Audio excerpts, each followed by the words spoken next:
আজকে যে টপিকের উপর আমি কথা বলবো টপিকটা হচ্ছে peaceful coexistence and communal harmony, শান্তিপূর্ণ সহাবস্থান এবং সাম্প্রদায়িক সম্প্রীতি।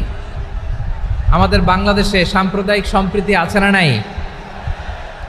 আবহমান কাল থেকে আমরা মুসলিম, হিন্দু, বৌদ্ধ, খ্রিস্টান, পাহাড়ি, নৃগোষ্ঠী মিলেমিশে একাকার, আমরা সবাই মিলে বাংলাদেশ। আওয়াজ করে বলেন ঠিক কিনা? আমাদের পারস্পরিক সম্প্রীতি, ভালোবাসা, সৌহার্দ্যপূর্ণ আচরণ, বোঝাপড়া এটা বেশ মজবুত। তবে মাঝে মাঝে আমাদের এই সম্প্রীতির ভেতরে অনেকে ফাটল ধরাতে চায়। আমরা যে সুখে আছি, শান্তিতে আছি, এটা অনেকের ভালো লাগে না, ঠিক কিনা বলেন? আমাদের মধ্যে সাম্প্রদায়িক সম্প্রীতি, সৌহার্দ্যপূর্ণ আচরণ, ভালোবাসা এটা আবহমান কাল ধরে আছে। তার প্রমাণ আমরা তাফসিরুল মাহফিলের আয়োজন করলে আমাদের হিন্দু ভাইরা ডিস্টার্ব করে না, ঠিক কিনা? এবং আমি যদি বলি হাত তোলেন, হিন্দু ধর্মের কারা কারা এসেছেন, কত শত কত হাজার যে হাত উঠবে, আপনি অবাক হয়ে যাবেন। আমি চাচ্ছি না হাত উঠাতে।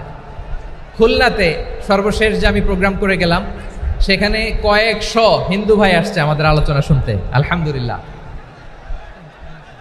অনেক বৌদ্ধরা আসে, অনেক খ্রিস্টানরা আসে।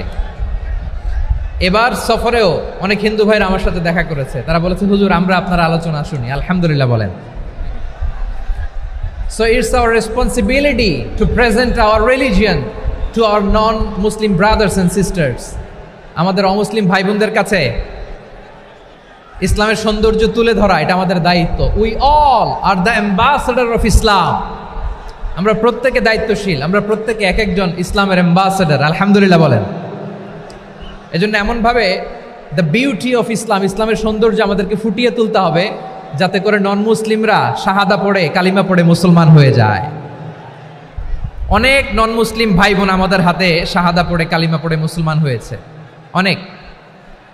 সো আমরা যেন ইসলামের বিউটিটাকে তুলে ধরতে পারি এবং এই যে সম্প্রীতি, এটাকে যেন আমরা অটুট রাখতে পারি।